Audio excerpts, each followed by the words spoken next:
오늘 주신 하나님의 말씀은 히브리서 1장 10절에서 14절까지 말씀입니다. 같이 봉독하겠습니다. 또 주여 태초에 주께서 땅에 기초를 두셨으며 하늘도 주의 손으로 지으신 바라. 그것들은 멸망할 것이나 오직 주는 영존할 것이요 그것들은 다 옷과 같이 낡아지리니 의복처럼 갈아입을 것이요 그것들은 옷과 같이 변할 것이나 주는 여전하여 연대가 다함이 없으리라 하였으나 어느 때에 천사 중 누구에게 내가 내 원수로 내 발등상이 되게 하기까지 너는 내 우편에 앉아 있으라 하셨느냐. 모든 천사들은 섬기는 영으로서 구원받을 상속자들을 위하여 섬기라고 보내심이 아니냐. 오늘은 천사보다 뛰어난 하나님의 아들이라는 제목으로 하나님 말씀 전하겠습니다. 우리가 히브리서 1장을 보고 있는데 구약에서는 하나님이 여러 선지자들에게 말씀하셨지만 가장 최종적으로는 그 아들 예수 그리스도를 통하여 말씀을 하셨다라고 합니다.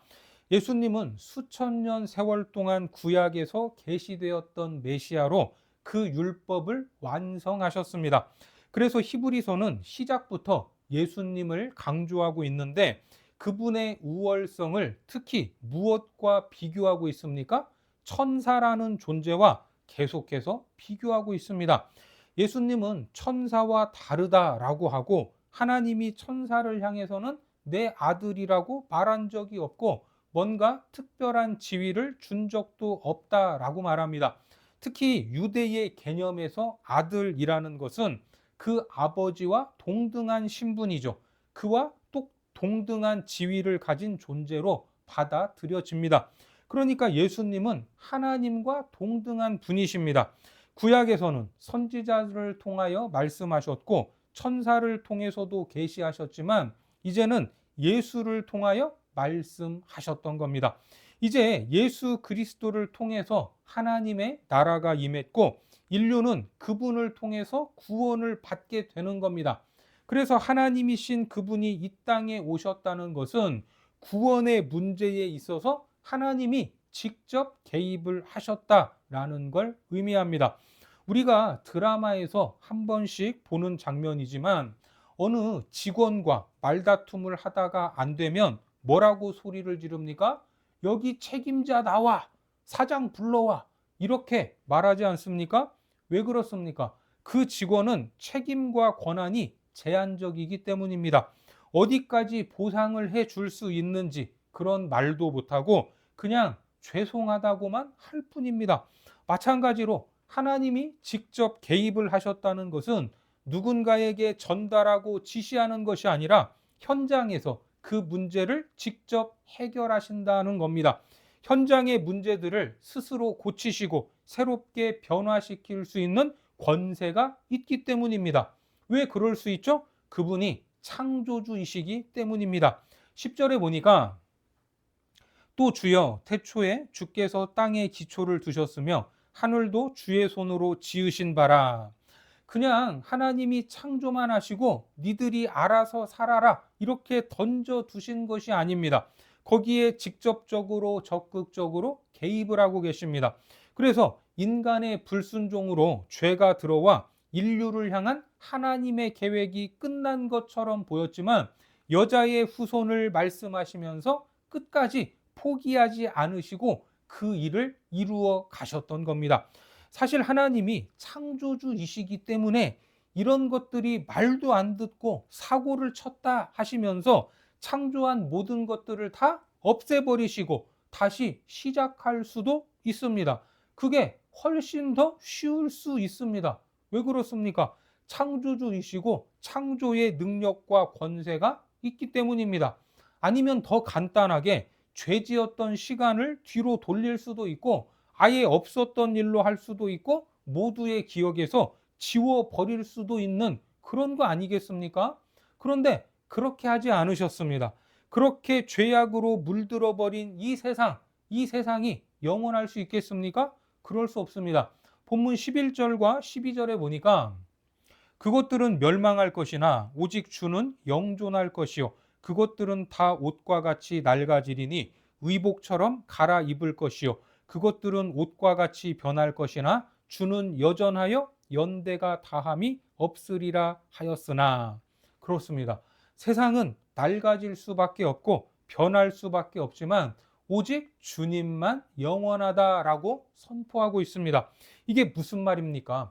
초대교회 당시 정치적으로 사회적으로 고난을 당하는 성도들에게 세상 권세는 언젠가 끝이 나는 영원하지 못한 것이지만 우리가 믿는 예수 그리스도는 영원하시다. 연대가 다함이 없다고 선언하는 말씀이죠.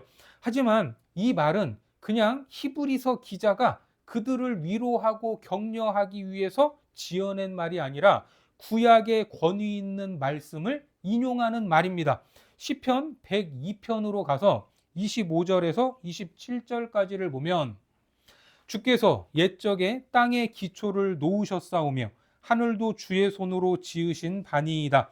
천지는 없어지려니와 주는 영존하시겠고 그것들은 다 옷같이 낡으리니 의복같이 바꾸시면 바뀌려니와 주는 한결같으시고 주의 연대는 무궁하리이다. 우리가 다 찾아보지 않아서 그렇지 히브리서는 구약의 말씀을 계속해서 인용하고 있습니다. 이미 하나님께서 그렇게 계획하셨기 때문에 그 권세를 가지신 분이 반드시 이루실 것이라는 확신을 성도들에게 주는 것이죠. 그리고 또 하나의 특징이 있었죠. 13절에 보면 어느 때에 천사 중 누구에게 내가 내 원수로 내 발등상이 되게 하기까지 너는 내 우편에 앉아 있으라 하셨느냐. 예수님의 우월성과 예수님을 대체할 수 없음을 말하면서 천사와 계속해서 비교하고 있었죠. 자, 왜 이렇게 천사의 이야기를 자세하고 세밀하게 설명하면서 또 구약 성경까지 인용을 하고 있는가? 이렇게 설명할 수밖에 없는 당시의 상황과 배경이 있었습니다. 우리 골로새서 2장 18절을 보겠습니다. 아무도 꾸며낸 겸손과 천사 숭배를 이유로 너희를 정죄하지 못하게 하라. 그가 그 본 것에 의지하여 그 육신의 생각을 따라 헛되이 과장하고. 자, 여기에 보니까 천사 숭배라는 말이 나옵니다. 이것이 로마 제국하에 흩어져 살아간 개종한 히브리인들 사이에 있었던 신학적인 혼탁함이었습니다. 그들 마음에 천사 숭배 사상이 일어나기 시작했던 겁니다. 자, 이런 경고를 사도 바울도 골로새서를 통해 경고할 정도로 만연되어 있었던 겁니다. 그런데 천사 숭배라는 말 앞에 뭐가 있죠? 꾸며낸 겸손이다라는 말이 있습니다. 자, 일단 겸손이라 하면 좋은 의미인데 꾸며낸 겸손이라고 하면 그것이 좋은 것입니까? 좋지 않죠. 뭔가 보여주기 위해서 겸손한 척 한다라는 느낌을 받습니다. 원문으로 보면 꾸며낸 겸손과 천사 숭배가 하나의 전치사에 걸려 있기 때문에 좀 더 정확하게 번역을 하자면 꾸며낸 겸손으로 천사 숭배를 이렇게 번역해야 됩니다. 그렇다면 꾸며낸 겸손으로 천사 숭배를 한다는 말, 이 말이 무슨 말인가? 먼저 천사 숭배라고 하면 어떤 생각이 듭니까? 우리 유명한 천사들의 이름 알고 있지 않습니까? 천사장으로 알려진 가브리엘, 미가엘과 같은 이름이 떠오릅니다. 그런 천사들이 인간의 능력을 훨씬 능가하기 때문에 숭배한다라는 말처럼 들리죠. 그런데 여기에 나오는 천사 숭배는 우상처럼 천사를 숭배한다라는 그런 개념이 아닙니다. 우리도 신앙생활을 하다 보면 누군가 롤모델이 있지 않습니까? 나도 저렇게 신앙생활을 해야겠다. 이런 것처럼 당시 사람들이 보기에 신앙의 최고 경지는 환상을 보는 것이었는데 다른 것이 아니라 하늘의 천사였습니다. 천사들이 하나님을 예배하는 장면을 보고 싶어 했던 겁니다. 천사들이 하나님을 예배 드리는 장면, 그것이 얼마나 영광스럽고 위대하고 장엄할까. 나도 천사와 같은 경지에 이르러서 그런 영적인 경험을 했으면 좋겠다라는 열망을 가졌던 것입니다. 실제로 1세기 당시 문헌에서 천사를 숭배했다는 기록은 아예 존재하지도 않고 이스라엘 역사 속에서도 천사 숭배 사상이 존재하지도 않았습니다. 그러니까 사람들이 천사를 어떤 우상처럼 숭배한다라는 그런 개념이 아니라 천사들이 하나님을 경배하는 영광스러운 장면을 사모하면서 천사와 같은 영적 존재로 놀라운 영적 체험에 동참하기를 원했던 것입니다. 그러기 위해서 자기의 삶과 인격이 조금 더 고급지고 품격이 있으면 좋겠다라는 생각에 금욕을 시작했던 것입니다. 남들보다 금식도 자주 더 많이 하고 남들보다 기도도 더 많이 하면서 신앙적으로 더 뭔가가 있는 것처럼 보이고 싶은 그런 마음이 자리했습니다. 이것이 무엇입니까? 바로 꾸며낸 겸손입니다. 이것이 누구에게 보이기 위함이죠? 하나님과 다른 사람들에게 보이기 위함입니다. 하나님, 나 이 정도로 열심히 하고 있습니다. 나는 너랑 달라. 이거 왜 이래? 이런 신앙의 행태들이 오늘날에도 있습니까? 없습니까? 오늘날에도 있습니다. 여전히 존재하고 있습니다. 우리는 모두 주님의 보혈, 그 보혈의 공로로 용서를 받은 사람들입니다. 그런데 그 안에서도 자기의 어떤 행위를 통해 계급을 나누려고 한다는 겁니다. 금식이 정말 귀한 것인데 그것이 계급장, 훈장처럼 되어버리면 안 되는 것이죠. 마태복음 6장 16절에 보면 금식할 때에 너희는 외식하는 자들과 같이 슬픈 기색을 보이지 말라. 그들은 금식하는 것을 사람에게 보이려고 얼굴을 흉하게 하느니라. 내가 진실로 너희에게 이르노니 그들은 자기 상을 이미 받았느니라. 어떻습니까? 금식하는 것을 사람에게 보이는 것은 하나님이 기뻐하지 않습니다. 이처럼 천사를 동경하는 마음에서 벌어지는 인간적인 노력과 꾸며낸 겸손이라면 그 결과가 선한 것을 가져올 수 있겠습니까? 절대 그럴 수 없습니다. 그래서 그런 것들이 사람들을 정죄하는 도구가 되었던 것입니다. 자, 골로새서 2장 18절 말씀을 다시 한번 보겠습니다. 아무도 꾸며낸 겸손과 천사 숭배를 이유로 너희를 정죄하지 못하게 하라. 그가 그 본 것에 의지하여 그 육신의 생각을 따라 헛되이 과장하고. 자, 여기에 보니까 그것을 이유로 무엇을 하지 못하게 하라고요? 정죄하지 못하게 하라고 합니다. 그것도 그가 본 것에 의지했다고 합니다. 그 말이 무엇입니까? 그러한 환상입니다. 환상. 여기에서 뭔가 본 것처럼 말하지만 그 육신의 생각을 따라 헛되이 과장했다라는 이 말을 보면 봤다고 하는 것도 진짜가 아닌 가짜라는 말입니다. 아무런 소용도 없는 것들입니다. 이런 일들이 골로새 교회뿐만 아니라 소아시아 지역에 흩어져 살던 유대 기독교인들에게 일어나는 일이었습니다. 왜 그렇습니까? 구약 성경에 대한 올바른 이해가 없었기 때문입니다. 이러한 배경을 통해서 이 말씀을 봐야 합니다.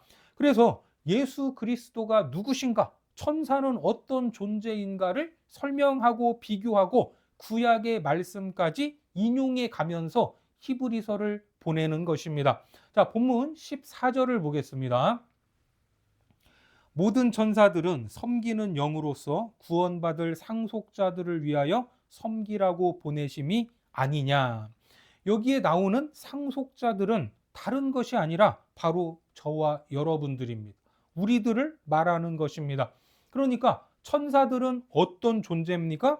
우리들을 위하여, 그리스도를 위하여 하나님이 부리시는 종입니다. 그런데 우리는 어떤 존재죠? 종이 아닌 하나님의 자녀요 백성인 것입니다. 내가 누구인지, 하나님 앞에서 어떤 존재인지를 모른다면 천사들에게 눈이 돌아갈 수밖에 없습니다. 당장 뭔가 있어 보이고 부러워할 만합니다. 하지만 천사들은 죽었다가 깨어나도 하나님의 아들이 될 수 없습니다. 자, 성경 히브리서 1장 5절에 보면 하나님께서 어느 때에 천사 중 누구에게 너는 내 아들이라 오늘 내가 너를 낳았다 하셨으며 또다시 나는 그에게 아버지가 되고 그는 내게 아들이 되리라 하셨느냐. 그러니까 우리가 믿는 예수님과 사람들이 흠모하던 천사는 질적으로 아예 다른 존재인 것입니다. 이 말씀도 역시 히브리서 기자가 지어낸 말이 아니라 구약에서 인용한 말씀입니다. 시편 2편 7절에 보니까 내가 여호와의 명령을 전하노라. 여호와께서 내게 이르시되 너는 내 아들이라. 오늘 내가 너를 낳았도다. 이것은 다윗이 쓴 시편이죠. 다윗이 고백한 내용인데 사실 다윗에게 말한 것이 아니라 여기에서 나오는 너, 이거는 장차 오실 그리스도를 예표하는 말이죠. 하나님께서 그리스도를 낳았다고 하십니다. 그러면 어떻게 낳았습니까? 다윗이 이 시를 고백하는데 인간들의 죄와 불순종, 온갖 방해와 음모를 넘어 동정녀 마리아의 몸을 통해서 다윗의 족보에 예수 그리스도의 이름이 올라간 것입니다. 그러면 이 일을 누가 하셨습니까? 하나님께서, 하나님이 하신 일입니다. 그래서 그 아들 그리스도를 낳았다, 이렇게 말씀하는 겁니다. 자, 계속해서 로마서 3장을 보겠습니다. 이제는 율법 외에 하나님의 한 의가 나타났으니 율법과 선지자들에게 증거를 받은 것이라. 곧 예수 그리스도를 믿음으로 말미암아 모든 믿는 자에게 미치는 하나님의 의니 차별이 없느니라. 구약의 율법 외에 하나님의 한 의가 나타났는데 그분은 이미 율법과 여러 선지자들을 통해 증거가 된 분입니다. 우리가 잘 알듯이 율법이 무엇입니까? 율법, 우리의 행위를 지적하는 것이죠. 쉽게 말해서 잘못을 지적하고 벌합니다. 잘하면 복을 받는다고 말합니다. 거기에 하나님의 의가 더해진 것이죠. 하나님의 의는 차별이 있습니까? 없습니까? 차별이 없이 은혜로 죄인이 구원을 얻게 되는 겁니다. 율법은 잘못한 자들에게 반드시 벌을 줘야 하죠. 그렇죠? 그런데 그 죄의 값을 사해 주시고 그보다 더한 것을 주는 것, 그것이 바로 구원이다라는 말입니다. 그러면 율법 앞에서 잘못이 없는 사람이 있는가? 없습니다. 하나도 없습니다. 모든 사람, 한 사람도 예외가 없이 다 죄를 지었습니다. 자, 로마서 3장 23절과 24절입니다. 모든 사람이 죄를 범하였음에 하나님의 영광에 이르지 못하더니 그리스도 예수 안에 있는 속량으로 말미암아 하나님의 은혜로 값없이 의롭다 하심을 얻은 자 되었느니라. 사람이라면 누구나 하나님의 영광에 이를 수 없기 때문에 구원이 필요한 것입니다. 이것은 죄가 있냐 없냐 그런 문제가 아닙니다. 하나님의 영광을 가로막고 있는 그 죄악을 넘어서 하나님께서 창조하신 목적, 그 자리로 가게 하시는 겁니다. 그 방법으로 주어진 것이 율법이 아니라는 겁니다. 하나님께서는 자기 아들을 보내시는 파격적인 방법으로 그것을 보여주셨고 그분을 믿음으로 하나님의 영광에 이르게 하신 것입니다. 이것이 뭐라고요? 구원입니다. 구원. 우리가 받은 구원. 창조하신 그 목적을 이루어 원래의 영광을 우리에게 성취하시려고 예수 그리스도께서 이 땅에 오셨습니다. 이것이 놀라운 은혜죠. 하나님의 은혜로 값없이 의롭다 하심을 얻은 자 되었느니라. 이것이 우리가 받은 일방적인 은혜입니다. 용서하시고 회복시키시는 놀라운 선물, 그 선물을 주실 때 묻지도 따지지도 않으셨습니다.